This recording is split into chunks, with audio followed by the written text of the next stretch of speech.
அல்லிப்பூக்களை உங்களுக்கு பிடிக்குமா? அல்லிப்பூக்களை பிடிக்காதவங்களே இருக்க முடியாது இல்லையா? ஆனால் இந்த அல்லி செடியை வளர்க்குறது கொஞ்சம் சேலஞ்சிங்கான விஷயமா சிலருக்கு இருக்கும். இந்த அல்லி செடியில் ஒரு சில ப்ராப்ளம்ஸ் இருக்குது அல்லி செடி வளர்க்குறதுல.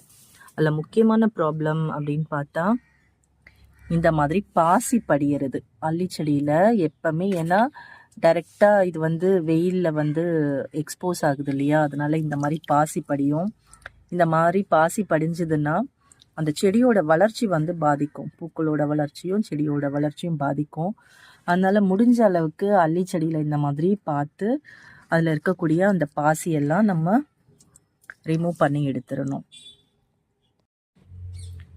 அடுத்து பார்த்தீங்கன்னா இந்த பாசியோட கூட நத்தை உருவாக ஆரம்பிச்சிடும். அது எப்படி உருவாகுதெல்லாம் தெரியல. இல்லை பாருங்க, பாசியும் இருக்கு, இங்கே ஒரு குட்டி நத்தையும் இருக்கு.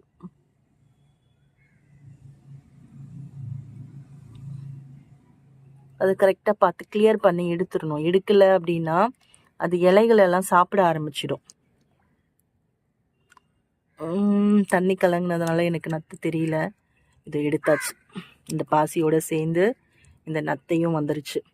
ஒன்ஸ் இதை பார்த்துட்டிங்கன்னா ரிமூவ் பண்ணி எடுத்துருங்க. இல்லைன்னா இது இலைகளை சாப்பிட ஆரம்பிச்சிடும். ஸோ இந்த ரெண்டு பாசியும் இந்த நத்தையும் ரிமூவ் பண்ணி எடுத்துட்டிங்கன்னா செடிகள் நல்லா ஆரோக்கியமாக வளர ஆரம்பிக்கும். அதே மாதிரி இந்த மாதிரி இறந்து போன இலைகள் பார்த்தாலும் அதை ரிமூவ் பண்ணி எடுத்துருங்க. இந்த மாதிரி இலைகள் இருந்தது அப்படின்னா அதை ரிமூவ் பண்ணிவிடுங்க. தண்ணியிலேருந்து வெளியில் போயிடுச்சுனாலே அந்த காம்பு அந்த இலை வாட ஆரம்பிச்சிடும். அதெல்லாம் ரிமூவ் பண்ணி எடுத்துருங்க. ரிமூவ் பண்ணிட்டிங்கன்னா சத்தெல்லாம் இதுக்கு தேவையில்லாமல் போகாது. பூக்கள் நமக்கு நல்லா வர ஆரம்பிக்கும்.